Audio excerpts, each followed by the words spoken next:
Hey, I'm Audra Carroll, and this is Coming in Hot, where my guest and myself mostly talk about mindset theories and real practical ways that you can improve your lifestyle, your relationships, your health, and yourself.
So good evening, everybody. This is Audra Carroll again, and we are doing Coming in Hot, where me and what am I doing? Where myself and my guest, told you I was so nervous about my own show. Lord, ridiculous. My guest and myself mostly talk about mindset theories and real practical ways that you can improve your lifestyle, your relationships, your health, and yourself. And so tonight, I'm super excited to bring on John Crumpton. So to be real transparent, we actually did this interview a while ago. And then we went back and was checking it out, and we were having some technical difficulties. So we were like, you know what? Let's just take it live. So that's how we got here. But he is a VP at Primerica. Did I say that right? Primerica. Primerica, yeah. Yeah, Primerica. Let me pronounce it right. A VP at Primerica. He's a new father. And I would say he's an entrepreneur and an all-around just awesome guy. He has a very powerful story of transforming, and he's still transitioning and growing. And I'm just very excited for him to be able to share some of his powerful story and some tips maybe on mindset and things like that he uses to transform his life. So anyway, I know quite a bit about your story, and we kind of talked ahead of time about kind of where to start. So anyway, I'm going to go ahead and give you the floor. Okay. Well, awesome. Well, Audra, thank you so much for having me on. I really, really appreciate the opportunity anytime to get to tell my story, and I never take it lightly. But it's just a story. Everybody has their own story, and I think that more and more people should get out and start doing more stuff like this, because I think that when you tell your story, it gives you a sense of reflection on just how far you've come, but still how far you have left to go. But my story, I like to start back when I was in high school, and just some of the struggles I went through. I was bullied as a kid. I think we were talking earlier today at church about, when you're a redhead and you're growing up, you go through really awkward stages. And that was how my life was. I remember in the 8th grade, I was stuffed in lockers. I had acne really bad. My friends would actually have to convince their girlfriends' friends to go on dates with me so that I wouldn't be the third or fifth wheel. Stuff like that, stuff that I didn't know at the time they were doing, but later on in life I found out, and it still hurt. But, growing up, my dad always pushed me in sports. He was a great man. He had a heart of gold, but he had kind of a piss poor attitude when it came to certain things. He was always the victim.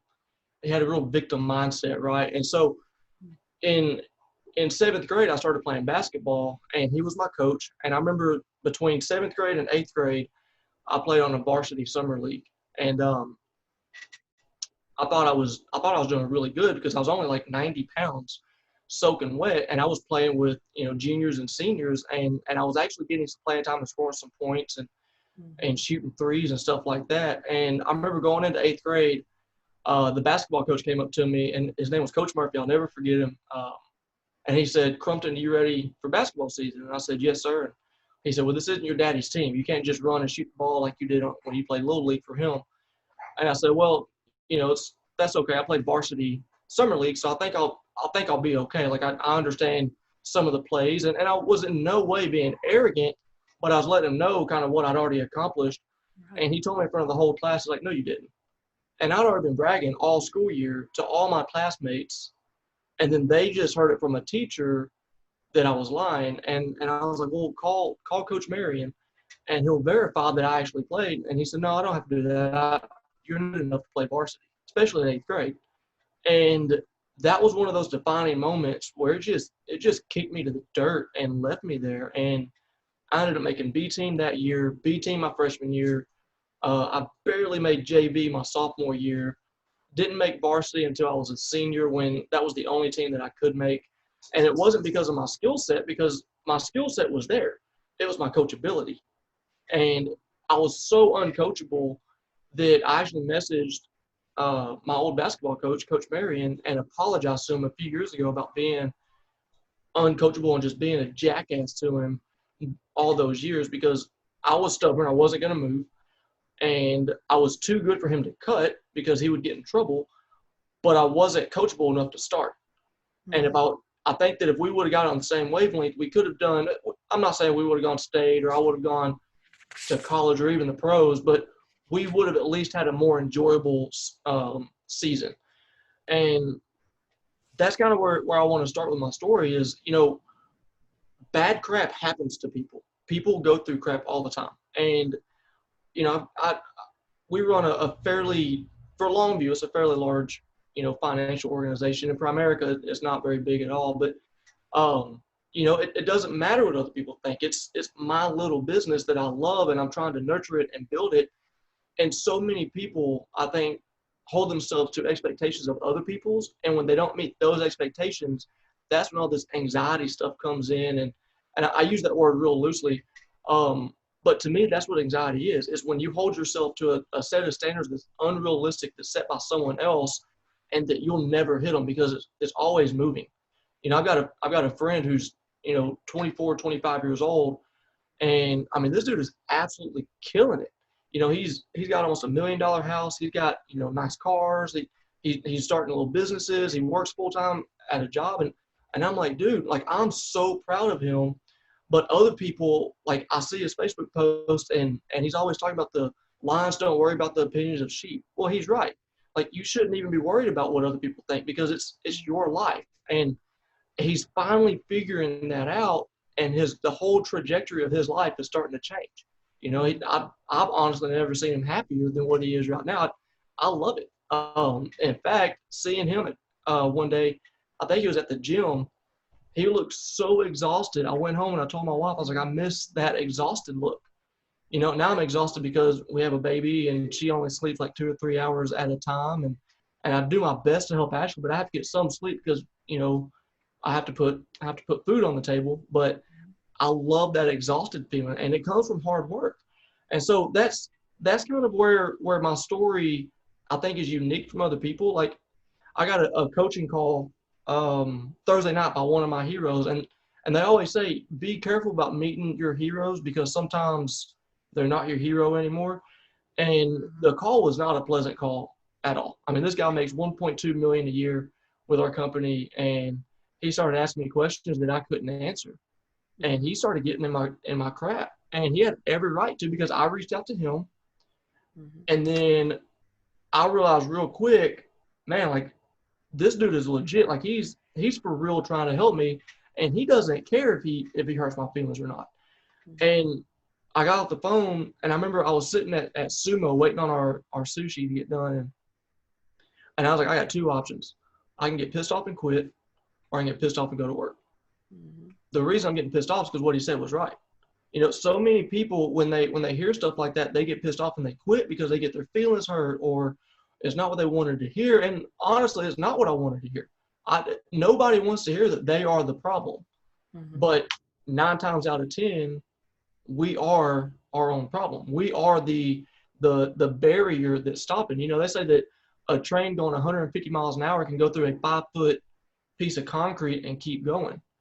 But if you take that train and it's stopped, it won't go through a 1-inch piece of concrete. It'll stop it. It just won't move. And so a lot of times you have to use that momentum to keep pushing through stuff. And for me, that's what I've learned to do is when crap gets hard, I just look back at what all I've accomplished. Since me and my wife have been together, we've had in July of 2015, we were sitting in church and we got a bunch of phone calls, and her brother had gotten in a real bad car crash and killed his best friend that was a childhood best friend of the family. So Ashley knew this young man, and then like 2 weeks later, the man that brought me to know Christ the way that I know him today, he passed away. He was my adopted grandfather. In August, me and my wife, we got engaged of 2015 down in Florida. My mom was there. December 9th, my mom died. We were at the church doing a thing called Kicks for Kids. It was my first year to ever do it. And I remember we raised a little over $1,000 that year. And we were wrapping the presents, and I got kicked off wrapping duty, and I went and I checked my phone, and I had like 17 missed calls from my sister. And so I called her back. I was like, what do you want? Like, what is going on? She said, they're taking mom to the hospital. And I said, well, good. She needed to get checked out anyways because of that cough. Mm-hmm. And she said, you might want to get there. I'm on my way from Bladewater, and I was 2 miles from the hospital, so I got there before anyone else. And I remember the registration people would not give me any information. They just kept, like, I would ask them, and I'm really good about reading body language. And I asked them, hey, what's going on with Susan Ashcraft? And they'd be like, the body language would change. Yeah. And when the ambulance pulled in, my sister called me, and she's like, hey, I'm pulling in. And she's like, I think I'm right behind them. And I said, Carly, what the hell is going on? And she said, all I know is they got a pulse. And I was like, what do you mean they got a pulse? That means that there wasn't a pulse at one time. And she said, John Boy, this is bad. We could lose mom. And the ambulance pulled in, and I ran out there, and they pulled my mom's, body out, and I screamed mom. And as a mom, you know that if one of your kids screams mom, no matter how old they are, it's going to get your attention. Yeah. And she didn't move. And that triggered me because it used to always be something she would get on to me and my sisters about, is if we were playing and we yelled mom or something like that, just joking around, it would always make her tense up, and she would, she was a high-strung nurse anyways. And so she'd always start looking around like, who's bleeding, who's fixing to die, or something like that. Yeah. And she didn't move. And I was like, oh my God, like this is bad. And they took her back, and they worked on her for about 45 minutes, which was the longest 45 minutes of my life. It felt like it took 10 years. And my stepdad came out, and he just started crying. He said they couldn't save her. And I immediately went back into the trauma room, which I never recommend anyone to do that. But I wanted to see. I wanted to. Really, what it was is the day that me and my wife got engaged in Florida. Backtrack for a minute.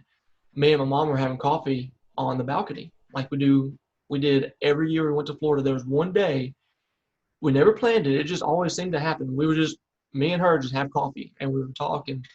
And like I said, my adopted grandfather had passed away not even a month before this. And I remember I was sitting there, and I was talking to Mom, and I said, Mom, what do you think heaven is like? And she looked at the emerald, green and blue water, and just absolutely gorgeous. And she said, baby, it's got to be a million times prettier than this. And I said, well, why do you believe in God? And she was a hospice nurse. And she said, baby, every time I see someone die, there's two types of people. There's people that die in fear, and there's people that die in peace. She said the ones that die in peace reach for the hand of the Lord. They're the ones that they talk about God. They have a relationship with God. The ones that die in fear, they don't do that. And she said, so that's my reason. It's not what I've read in the Bible. It's my personal experience seeing people die in that moment. And she said, you can tell by the flicker in their eye for about 5 minutes after they die where they went.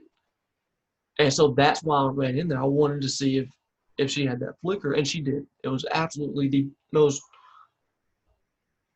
up until I saw my daughter's eyes for the first time, it was the closest thing to heaven I'd ever seen, honestly. And I remember, standing over her body, and I prayed, and I did the whole God take me instead. Like, I had a 16-year-old daughter, or a 16-year-old sister. And, sorry, my daughter's waking up. But I had a 16-year-old sister, and she needed her mom back. Yeah. And, God had other plans, and through that, me and my three sisters, we've gotten closer than we've ever been. We've been able to get out of our comfort zones a lot because we were close with Mom. I think on average, I talk to my mom 4 to 5 times a day on average. Like I talked to her an hour before she died. And the last thing we talked about was we got in an argument over who loved who the most. And I told her, I was like, Mom, I'm bigger. We're taught to love with our heart. And I was like, I'm a bigger person than you. My heart is bigger, so I love you more. And Audra, the last thing she ever said to me, she said, you're right, but you're not a mom who loves her only son. Mm. And I said, touche, hooker.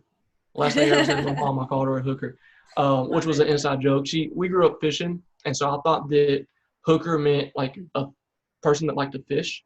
I had no idea I was calling my mom a prostitute, and then it just kind of stuck. It was just kind of an inside thing, but that was the last thing I ever said to her was touche, hooker, and that was it. An hour and a half later, we were at the trauma room pronouncing her dead, Wow. and I remember I was on the fence about quitting Primerica because we sell life insurance is one of the main products that we sell, and I was on the fence because I'd sold a lot of life insurance, but um, I hadn't paid anything out yet, and so I was like, I'm just adding bills to people. Mm-hmm. And then my mom passed away, and that was my very first death claim that I paid out, and since then, my wife and I we've had my wife. She's had 4 miscarriages.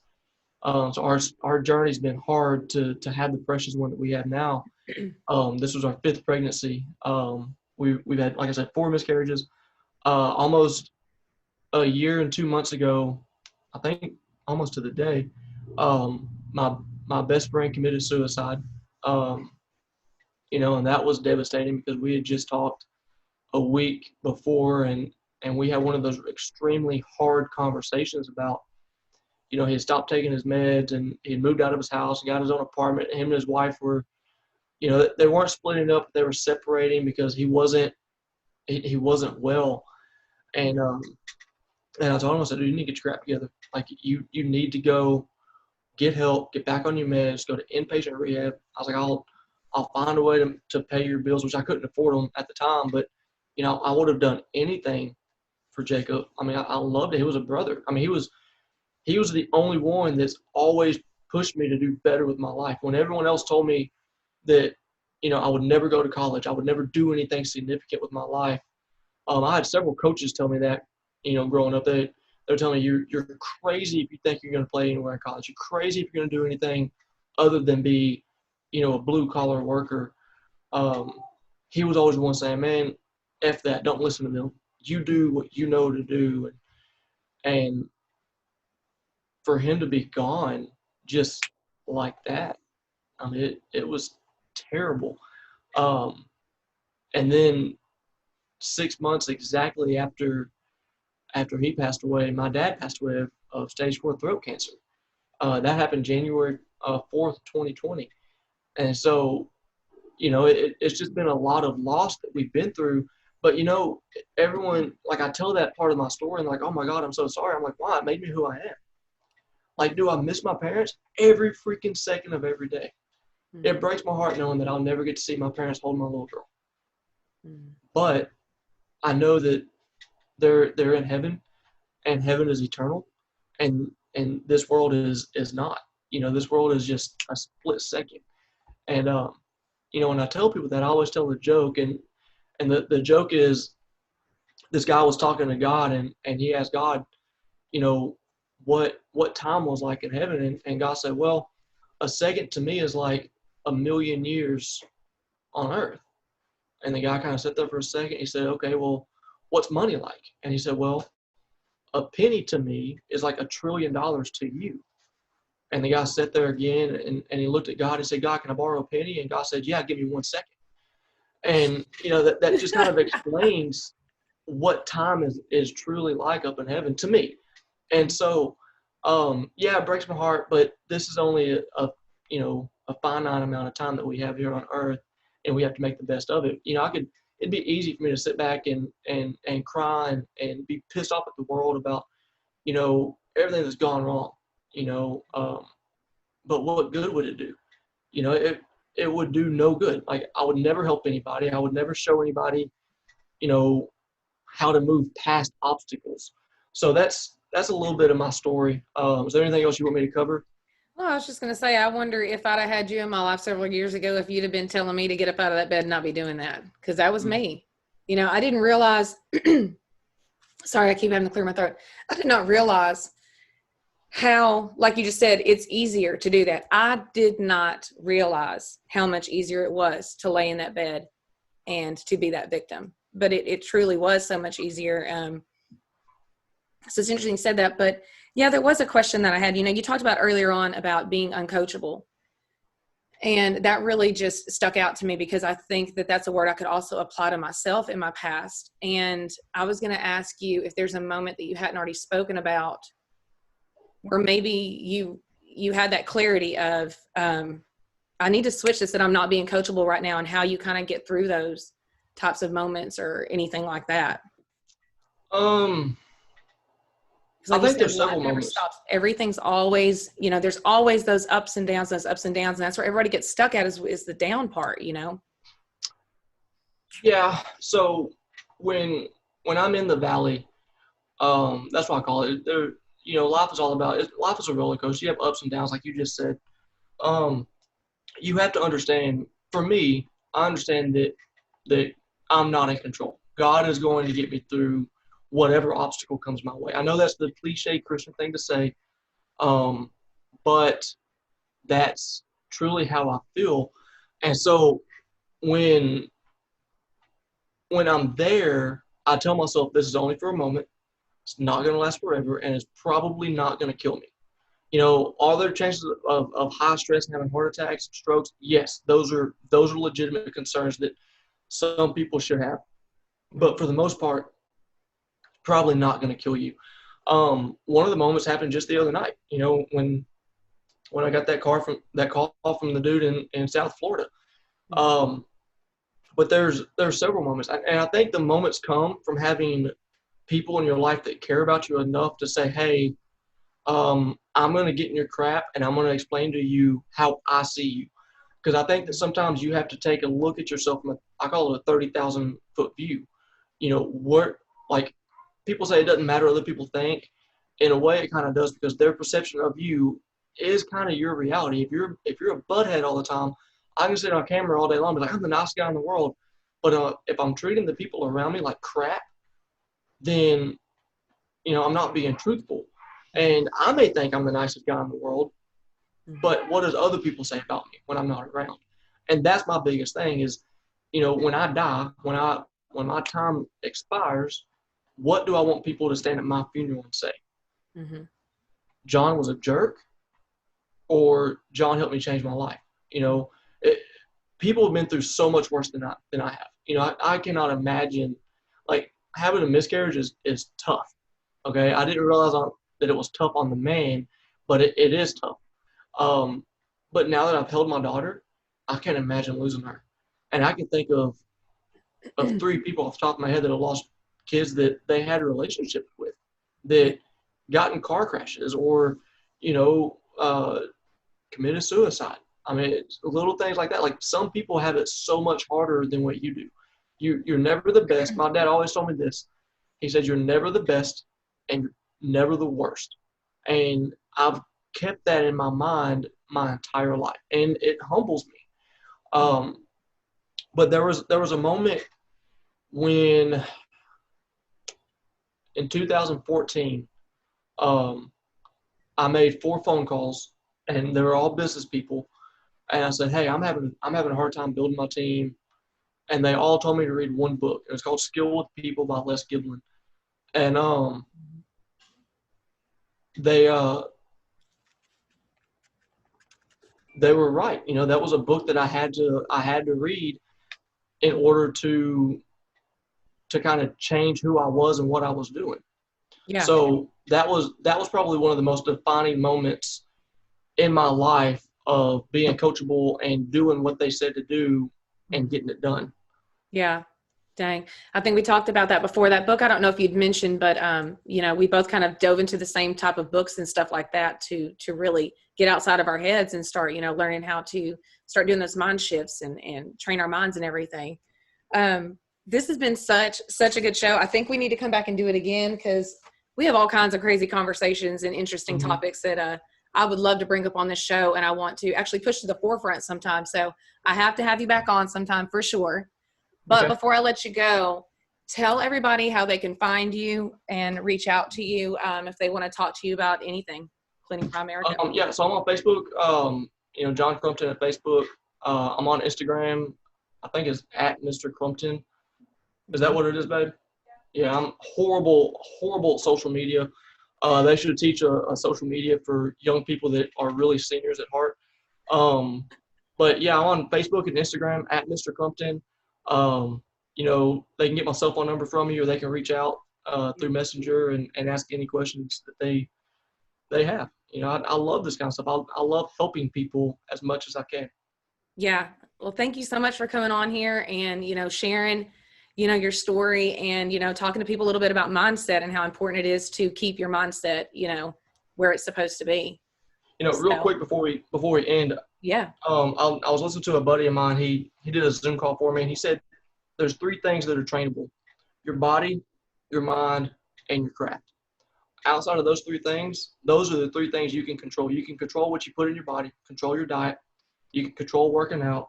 You can control your mind. You can choose to have negative thoughts or positive thoughts. It's hard, but you can choose that, and then you can choose how good you are at your job. So I think those are 3 of the most important things that we have to work on. It's not that we need to work on it. We have to work on those 3 things every single day, and that's what's going to get us to where we want to be at in life. Yeah, that's good right there. That's good. All right. Well, thank you so very much. And I'll be back next week with another episode. And I just want to remind you guys that we are not of this world.